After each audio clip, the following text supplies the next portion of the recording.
So my guest tonight is Dr. Ben Tapper, one of the most recognized voices in the medical freedom movement. Based in Omaha, Nebraska, Dr. Tapper has become known across the country for his passionate advocacy for informed consent, holistic health, and personal responsibility in medicine. He's the founder of the Global Health Alliance, and his viral testimony before the Omaha City Council inspired millions to stand up for truth and freedom in healthcare. Dr. Tapper will also be joining us as our keynote speaker this coming Saturday, October 11th, for our Injecting Truth, a Vaccine Injury Awareness Month event at the Iowa State Capitol. This event is dedicated to honoring the vaccine injured and calling for transparency in public health. So, Dr. Tapper, it's an honor to have you here today. Thanks for joining us tonight. Yeah, Oliver, thanks for having me. It's good to be here. So what have you been up to? Well, I like to stir the pot, and I feel like God has given me a big spoon. So, that's I am fighting the good fight on a legal side. I have definitely, some lawsuits going right now with against the TNI. That was the original lawsuit we filed back with Bobby Kennedy in I believe that was 2013. We launched that, and Bobby Kennedy was a plaintiff. And then now, when he now says he's around the presidency, he stepped down and basically he now is representing us in court. And then we filed another lawsuit earlier this year with Jeff Childers, Coffee and COVID. And that one is gaining traction. So that's a fun thing. But other than that, just raising my kids, having fun with them, and being a dad. Yeah, definitely. That's the most important thing, isn't it? Yes. So you've been traveling all over the country, and Saturday you're going to join us right here in Iowa.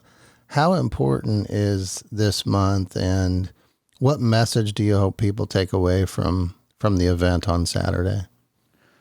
First off, I want to say that it's important because we're not alone in this fight. This is the biggest thing. We have so many people that are, how do I say this? The soil for truth is rich, and people are really waking up to the vaccine corruption more now than ever before. People that were afraid to speak out, people that were on the fence, people that knew that something was wrong with this whole thing, but didn't know where to turn, where to look. They're realizing that there are thousands of us. And I'm encouraged by the Sam Adams quote. He said that, it doesn't take a majority to prevail, but rather an irate, tireless minority keen on setting brush fires of freedom in the minds of the people. And I feel like that's where we're at. We are that irate, tireless minority that are saying enough's enough. And we have been shouting at the rooftops that these vaccines are causing harm. And we're the, voice for the voiceless, and we've been standing in the gap.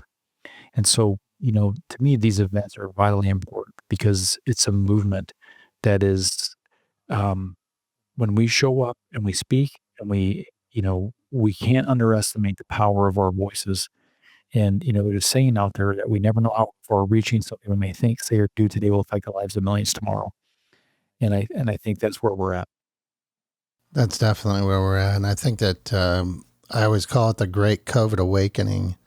Many of us were woke up during that when our businesses were shut down and they were masking our kids at school and during sports. And I think it just shook a lot of people. And then when we had, the issues with the COVID vaccine, and it was so apparent to people that I think more and more people are coming to the conclusion that some of these vaccines or these, they haven't been tested properly. They haven't been, the companies or the pharmaceutical companies aren't liable for any damages. And it's just been kind of a gold rush to the market. I know earlier we were talking and I said I've never had a flu shot, and you said you've never had a vaccine at all. Tell us why and how come, you're so healthy. Mm-hmm. Yeah. So I grew up, my dad was a chiropractor, and basically, I was raised in a house where, my sister was never vaccinated. My brother was never vaccinated. I was never vaccinated. I'm the youngest of three, and we're talking 0 vaccines. Okay. I think there were 6 vaccines when I was born, 82. And I didn't have a single one, we didn't fear disease. If, my dad was a chiropractor, I'd get adjusted and if I was sick, he'd give me a little zinc and acidophilus and probiotics and that was it. We didn't fear disease. I remember one time I had 106 fever and, I was on the couch and my dad wasn't afraid. He's just like, you know what? Uh, let it ride its course. He didn't interfere with the fever. And he just, we waited till that morning and my fever broke and that was it. I was better. How many parents would intervene in that scenario? Now I get a little nervous if, my little guy had 106 fever one time. We were in the mountains and we were in the middle of nowhere and it was this blizzard out and it was kind of a scary situation. And my wife was all panicky and I just put my hand on his chest. I prayed for him. I got him adjusted. I adjusted him to myself. And by that morning, he was fine. And here's the thing, if we interfere with fevers, you have to look at what a fever is the body's defense mechanism to rid the body of the sickness or whatever's going on. Now, there can be scenarios where fever is indication of something more serious or an underlying issue that's causing more problems, or we need to look further. I mean, like obviously sepsis, right? A fever can be a indication of something more serious, absolutely. But my dad knew, and I knew that the body was fighting something. We need to get rid of it and just trust the system. I don't like it going over 106. A lot of parents that will intervene with that scenario, Tylenol, whatever it may be, right? You get you can spike a febrile feature, or you can prolong illness. So I just trust the body, the innate intelligence inside the body, and that's how I grew up. So what is this whole deal about Tylenol now? Well, that's I don't want to say it's a scapegoat. Um, to me, it's like I'm a little bit disheartened because it's like you're trying to like tiptoe around the fact that that these vaccines are causing problems. You're tiptoeing around the fact that it really is the vaccine. It's not Tylenol. Okay. And I appreciate the fact that we are bringing acetaminophen to the forefront here, talking about that and how it's aluminum based and how it rids the body of glutathione and it stresses the liver and, but it really creates the perfect storm for autism to occur because the vaccination is so toxic that once you give that newborn vaccine, the body cannot rid. How do you say it? I call it the allostatic load. And, your body adapts its physiology to meet the load it's under, and there's a threshold. Eventually, if we have too much load, it's kind of like we're swimming water. And now vaccinate that baby, I just throw a brick to that baby to hold on to that brick, and that baby is going to drown. And that's essentially what happens. Tylenol is like, you know, it's like maybe adding another brick to it. I posted on my Facebook. I said, you know, I said, I said, vaccines light the fire, but Tylenol throws the fuel, right? And that fire would have never started if we didn't get vaccinated. And so it really is a toxicity issue. It over toxicates a newborn because how many vaccines do we have in the market? A lot of these things that had, the ingredients of these vaccines bioaccumulate. We know formaldehyde bioaccumulates, MSG. We know that aluminum bioaccumulates. All these things will bioaccumulate, and then there is a threshold in the body when we have neurological problems that occur. And so this whole Tylenol thing, is I'm thankful, but really the issue is vaccines. So you said, you haven't been vaccinated. You haven't vaccinated your kids. Are any of the vaccines viable in your mind? I'm just curious. Are they, what was the question? Are any of the vaccines on the schedule viable in your mind? Mumps, measles, rubella, there's so many of them now. Meningitis, the vaccine for that. Any of those vaccines, are there any merits to those? I don't think there is a safe vaccine. It goes against the way that God made the immune system. So if you look at how the immune system works, first off, let's just state this. There's not a single nutrient in any vaccine. Okay. The whole philosophy around vaccination believes that the body is inherently deficient, weak. We're entering this world and we're incapable of thriving unless we have a vaccine. And that's just not true. I'm living proof of that. Okay. And, if you look at the vaccine ingredients, they literally have zero nutrients. So, what is missing from the body from their point of view? They think they can create these potions and concoctions and inject into the body, and that the body is going to be healthier. And that's just false. And so to me, the way so that's step one, there's not a single nutrient. Not only that, the studies, all people are like, oh, that's anecdotal. Well, so is if you really look at a 30,000 sky foot view of the vaccine data, that's all anecdotal too, because they're like, well, we didn't vaccinate. See, they didn't get the disease. Well, you could say the same thing for the unvaccinated.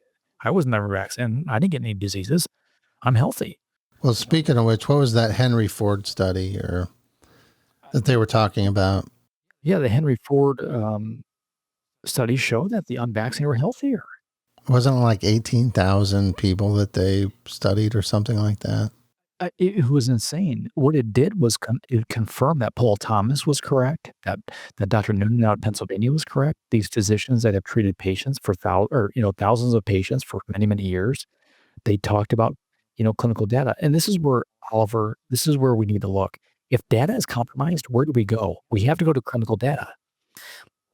We have to go beyond the so-called peer-reviewed. I mean, that's academia. If you really want to look at it, you just get together and say a bunch of people agreed on the topic. Okay, that's BS science. That's academia. It's not even true science, in my opinion. Science is observational, and you have to go to the clinical data. Look at the diagnostic codes for unvaccinated versus vaccinated. That's what Paul Thomas did. And when he submitted his data, it confirmed the Henry Ford study that the unvaccinated are healthier. And it's not even close comparison. It is like a true contrast of the unvaccinated versus vaccinated. And that's why they took Paul Thomas's license. They took him out, and they don't like anybody speaking on that, and so, and I can go on and on. What is this, where RFK Jr. was talking about there were no really random controlled, like placebo studies? If you have a drug out there, in order for a drug to hit the market, they have to use a double-blind placebo study, and the drug has to be proven to be better than the placebo. Okay. Vaccines they're not held to that standard. They're held and studied and compared one vaccine group versus other vaccine group. And they don't ever use a double-blind placebo study, which is the standard of science. And so, when people are like, oh, where's the studies? Where's the research? We can show you all the research in the world. I'm like, all these studies have been compromised. These aren't even held to the standard of science, first and foremost. And these studies are bogus. Look at Dr. William Thompson, a whistleblower of CDC, even talked about how, I did a debate here last year with all these pharma shills, and I brought up William Thompson, and they're like, oh, and I said, William Thompson is admitting he's one of the top researchers for the CDC, and said that these studies are being tailored to show desired outcomes. They're being doctored to show desired outcomes, to hide the fact that these vaccines are causing autism in these male African boys and African American boys, and they're covering it up. And then they come to me like, oh, they released the study. The study didn't show any correlation. I'm like, so you're telling me William Thompson is admitting that they're tailoring study to show desired outcomes. They released a study to cover it up, and then you believe that? Like, how dumb do you have to be? You know what I mean? And so this is why, again, these are criminals that it should be tried in court for crimes against humanity, for lying to the American people, for causing harm to the children, and and so I don't have tolerance for that. To me, this isn't a debate. The debate's lost. These are crimes. We were past the debate stage, right? We are long past that. But how do you how do you explain? I sent a friend of mine the video from a Senate hearing meeting when an attorney was talking about this Henry Ford study, and he said, "I don't even want to watch it. I don't even want to listen to it." I'm 100% on the opposite side of what you are on this. I mean, what is that? What is it that people don't want to hear the actual science on these issues? I mean, what is the psychology there? How can we break through that, or can we? Yeah, well, you hit the nail on the head. This is psychological warfare. This is an ideological warfare. This is a psychological belief system that is rooted so deep because the lie has been going on for so long. It's just like the saying out there. You tell a lie long enough and big enough and loud enough, then eventually people are going to believe it. This is exactly what's happening with the whole vaccine industry. This lie has been going on because if you look at the history even of the smallpox, I mean, vaccinate, it means cow, right? The whole word actually is rooted in smallpox or the cowpox. Right. So, and if you look at the history of vaccination, it's so corrupt because even look at the poliomyelitis. Polio means gray, myelo spine, itis is inflammation. It used to be called infantile paralysis or teething paralysis. In the late 1800s, we had, a drug called calomel that was given to newborns or children, toddlers for anything with indigestion, constipation, you name it. And it was mercury based and it would bioaccumulate in the body, causing paralysis. And then 1908 comes around, we coined the term polio. And this is what we did. We took spinal fluid from children and injected into the brains of monkeys. And they're like, see, it's a virus, right? And, they didn't have electron microscopes. Electron microscopes didn't get invented until 1931. So are you telling me that, uh, you know, this virus is the cause of this so-called polio? Because let me get this straight. They just shifted the blame to a virus. And, medical history has shown that when they don't know something or if they want to shift the blame on something, they just say virus. Look at scurvy. They blamed it on a virus, but we know for a fact that it's a vitamin C deficiency. So this whole lie about polio goes back to the late 1800s, and it's a giant lie.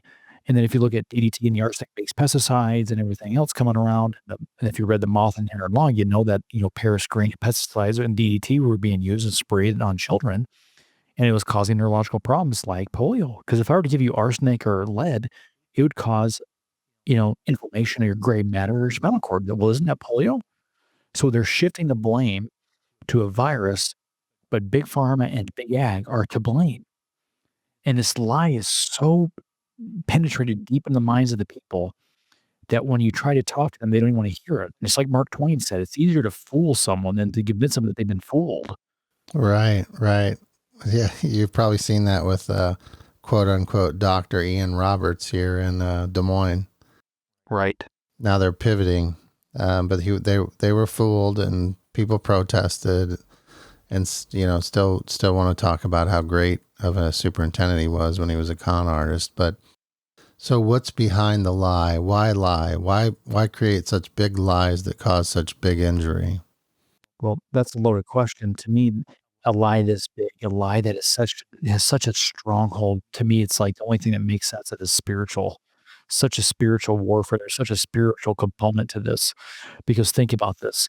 Aaron Series made a really good point. He said, people are like, I believe in science. I believe in vaccine. Now you see these signs that have that, like these signs, I believe in science. And okay.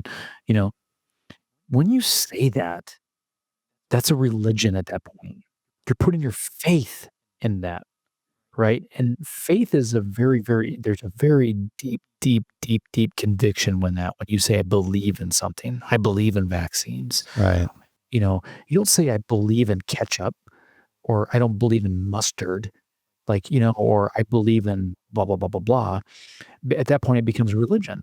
And so, and you have to be careful with those kind of statements.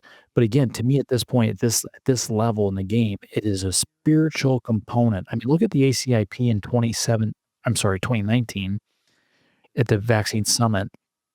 They took out "In God We Trust" and they put "In Vaccines We Trust." I mean, that legit happened. Okay. And now What? Okay, yes, backtrack. Hold on. Where did they put "In Vaccines We Trust"? that was at the vaccine summit. Wow. Here, I'll show you. Let me see. "In Vaccines We Trust." That's insane. Here's But a I picture. believe, Vaccine summit. oh my gosh, man. And I've talked to doctors who would utter that as reality. Literally supposedly smart people that would just utter that phrase and completely believe it. Well, it Do you think that you're less and less in a minority every day, or do you just think you're swimming out there nearly alone trying to figure this stuff out? little of both. This is why I think the events on Saturday is like, hey, these are my people. Right, right. These are my tribe, but I mean, you had how many tens of thousand people sign that declaration? with 30,000 people. How many? Are you talking about the Great Barrington Yeah, Declaration? Yeah, 30-some thousand people. 30, 30 some thousand doctors, right?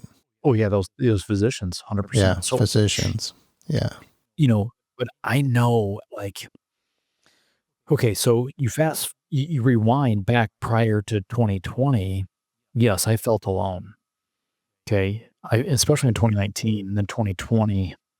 That was a very hard year because I was just shouting at the rooftops trying to, and I was so censored, you know, getting deplatformed and and then when I got labeled the disinformation dozen by Biden, that was very, uh, it was insane.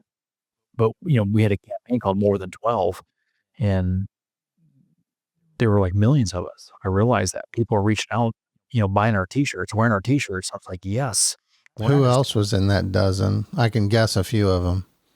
Bobby Kennedy, Dr. Joe Mercola, Sherry Tenpenny, um, Kevin Jenkins, Sayer G, Aaron Health Nut News. Was Peter McCullough?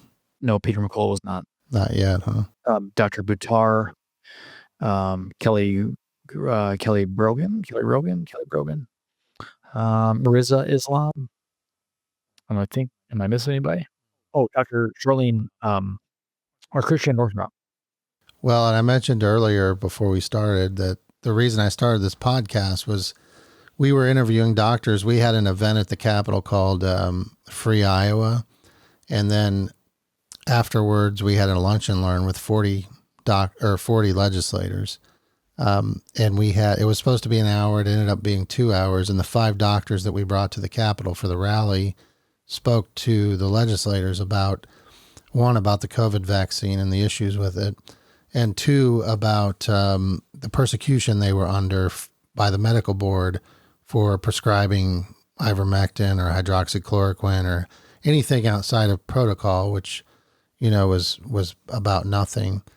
And so that's, I mean, when you talk about being, canceled, I had interviewed the director for the American Frontline Doctors because a bunch of us brought them out for an event, and it was taken down from YouTube within 4 hours, and my account was severely doxxed at that point.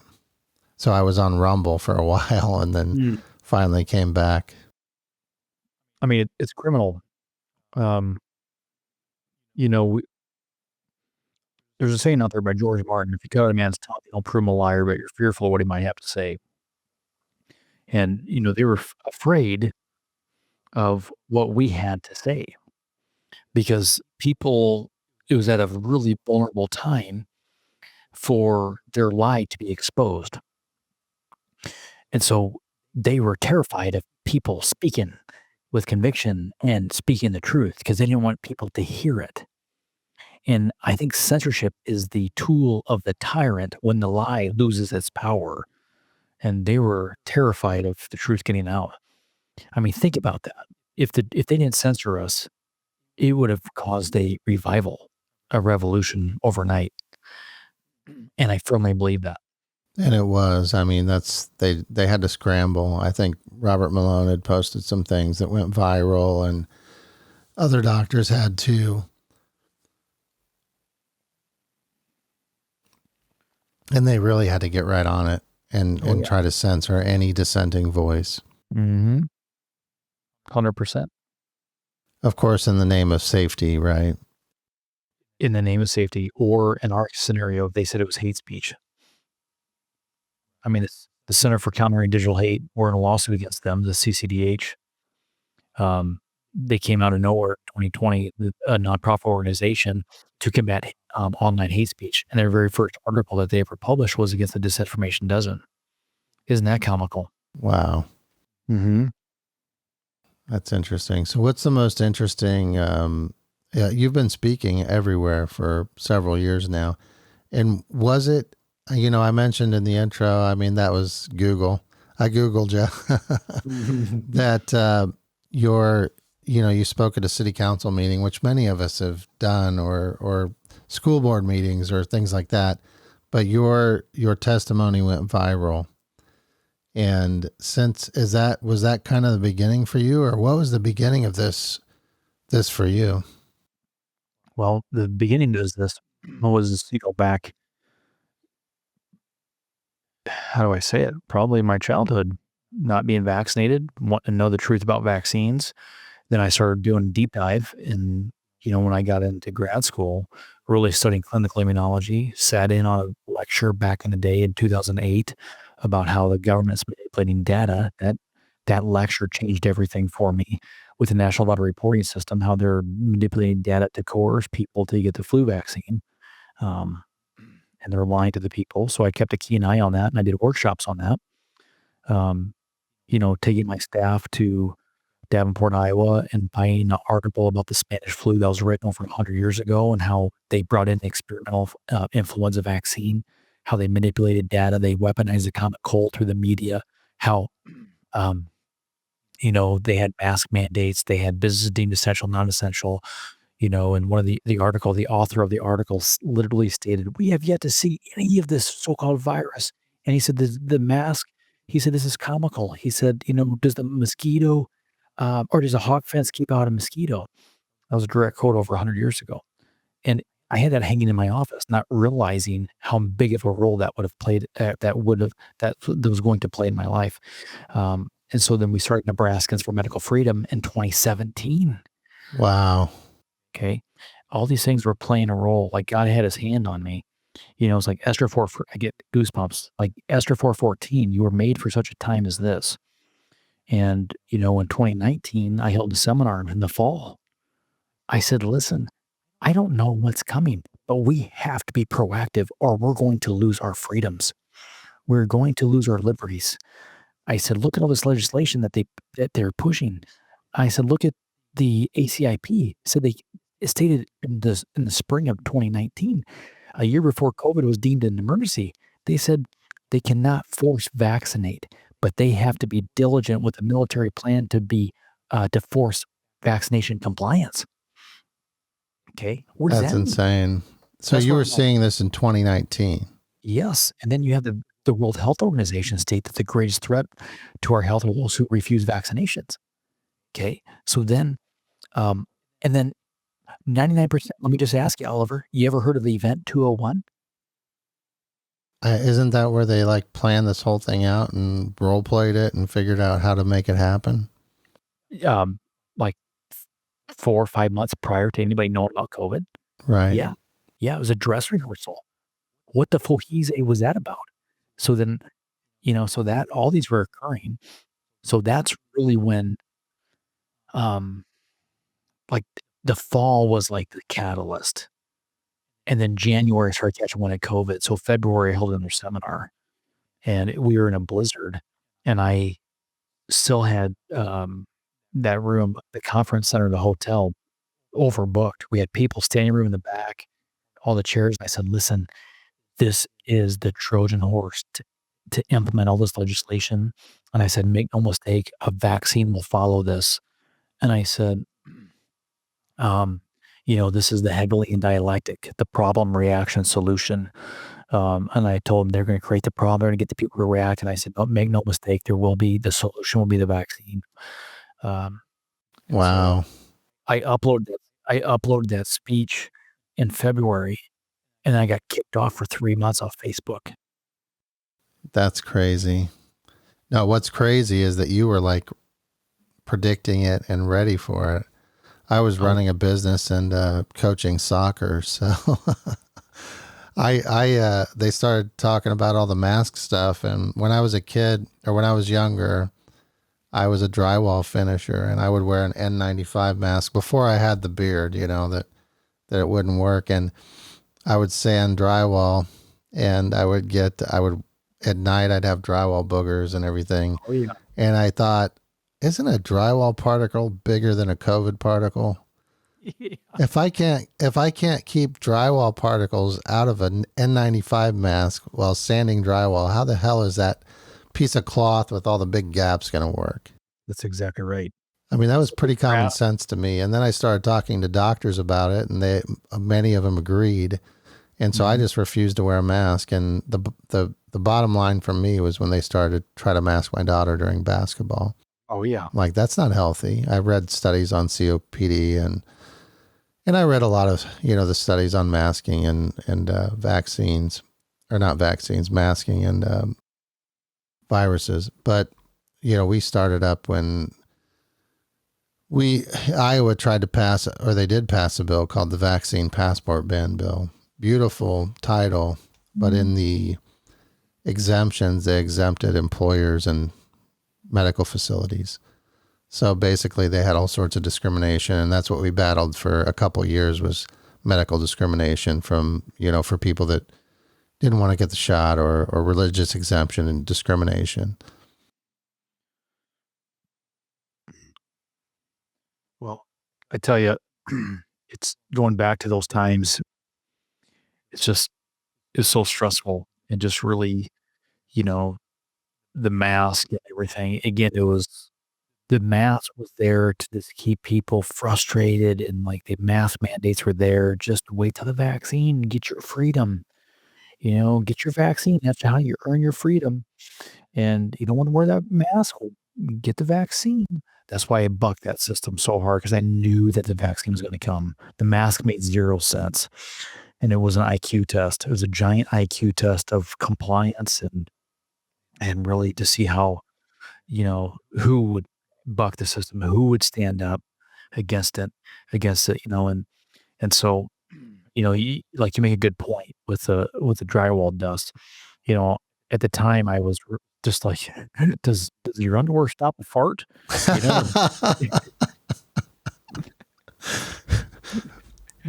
I don't think so. Ask my wife. right. So it's just common sense and not so common. Right, right. Real quick, I know you got to go here shortly. Could you explain really quick? Okay, so we went from safe and effective, like 90% effective and 100% safe, to where it actually ended up with the COVID vaccine. Can you kind of walk us through that? Why we had so many people injured from it?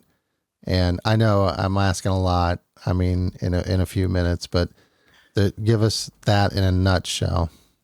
Well, safe and effective is a bumper sticker slogan to get you to stop asking questions. Same with the whole bumper sticker slogan, the science is settled. Those are all bumper sticker slogans to get you to stop asking questions and discourage you. First off, this is mRNA technology. People need to wake the F up. This is technology that's never been implemented before. And I will argue the fact, and I will argue this all day long, because DARPA talks a lot about CRISPR-Cas9. Okay, they had contracts in place with Pfizer in 2012 and 2013 to talk about genome altering technology. You only do that. The only way that's possible is through CRISPR-Cas9 or CRISPR technology. That is genome altering. They are playing God with a motherboard. Okay, they're playing God with a genome. You should not mess with that. Big Pharma is drooling at their lips with this CRISPR-Cas9. Why? Because they don't profit when we are well. They profit when we are sick. They will be able to turn on like genetic expression. Guess what? You can express health, you can express disease. And if you can tap into the genome, you can control genetic expression. And that to me is absolutely terrifying. Big pharma, CRISPR, genome altering technology, mRNA technology should be outlawed. People say, "Oh, CRISPR is a good thing." Well, it might be like, how do you say it? In some regards, a good thing, but I don't trust big pharma. They don't have integrity. Okay, because they can turn on profits like that with whatever they want, and that to me is scary. It's a very, very scary thing. And so this whole mRNA technology should not be on the market. I got vials sitting about 3 feet from my right here from embalmers that have sent me these clotting things that they're pulling out of bodies. Okay, and never have they seen that before. And I was skeptical. I called all these different embalmers. And I said, "Tell me, have you ever seen anything um, like this prior to the rollout of the COVID vaccine?" They said, "I've been doing this for 30 years and I've never seen anything like this." Okay. I called many, many embalmers and most of them told me that. I had some that said, "Nope, don't say anything. That's conspiracy. Don't believe that." I'm like, okay. And sounded pretty convincing. But the fact that about 60 to 70% of them told me yes is, I think, a pretty good stat. Mm. So we have more myocarditis than ever before, more heart attacks, strokes, you name it. That's why I call this a bioweapon. And in clots, I had an MD say, "These are postmortem clots." I said, "Does postmortem clots, do they dissolve?" "Yeah, they dissolve in your fingertips." "Yeah, like grape jelly?" "Yeah." I said, "Okay, good." Because these have the consistency of a rubber band. They have elasticity and they have strength. We've taken scissors and clamped them and then put like 3 or 4 scissors on the bottom and just stretched it like a rubber band. They don't break apart. Postmortem clots won't do that. It's like grape jelly. It dissolves. Okay. These do not. These are solid and with a rubber band consistency. Okay. Interesting. And not only that, the myocarditis is being normalized. Okay. And to give you an example, Oliver, if you were to look at myocarditis cases across the board in the nation, the average physician would see myocarditis maybe a few times, a handful of times in their 30-year career. Now it's on the regular. What changed? Right? Right. So the vaccine has been shown. There's been more adverse reactions reported in the VAERS system with this vaccine than all the other 30 years combined. It needs to be off the market. All right. Yeah, and we could talk for probably 3 hours about this, but I know you need to get going, and we're going to see you on Saturday.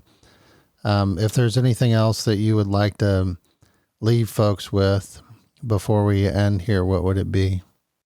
Well, there's a lot of doom and gloom around this, and it can be very, very heavy. So the only thing that gets me through my day is Jesus Christ. I used to be a partying, crazy animal. I was like Frank the Tank. I always say you can't have a keg without a tapper. Okay. And, okay. But you told me you like wine. That doesn't come in a tapper, does it? That's the first miracle Jesus performed. Right. Right. So Jesus liked wine. Water to wine, man. Wine. So my encouragement to you is, and to people listening, is to know Jesus. He's our ticket to heaven. He makes your burdens light. His yoke is easy. His love covers all sin, and he wants a relationship with you. I don't like religion. I like a relationship. That's what it's all about. And if you're struggling with scenarios, like, give it to him. And I just encourage you, whatever you're going through, I know for a fact that your body's ability to be well, to heal, is far greater than your government and Fauci and Bill Gates has permitted you to believe. You can give the body what it needs. You can be well. All right. Well, thanks, brother. Thanks for standing for truth and for everything you've done these past 6-8 years, to stand out on the front lines for that. If you want to meet Dr. Tapper, come join us next Saturday. Iowans for Freedom and Informed Choice Iowa. Several legislators, vaccine injured. Lindsay Maher is going to speak from ICI. There'll be some great people joining us. Dr. Walker Porterfield. October 11th, 10 a.m., the Iowa State Capitol in the Rotunda. Come join us. So God bless you, man. Thanks for hanging out tonight. And I hope to get you in the studio. I'll get you a really good Merlot, and I'll drink a bourbon. That sounds good, Oliver. All right, brother. Thanks so much. Yes, thank you.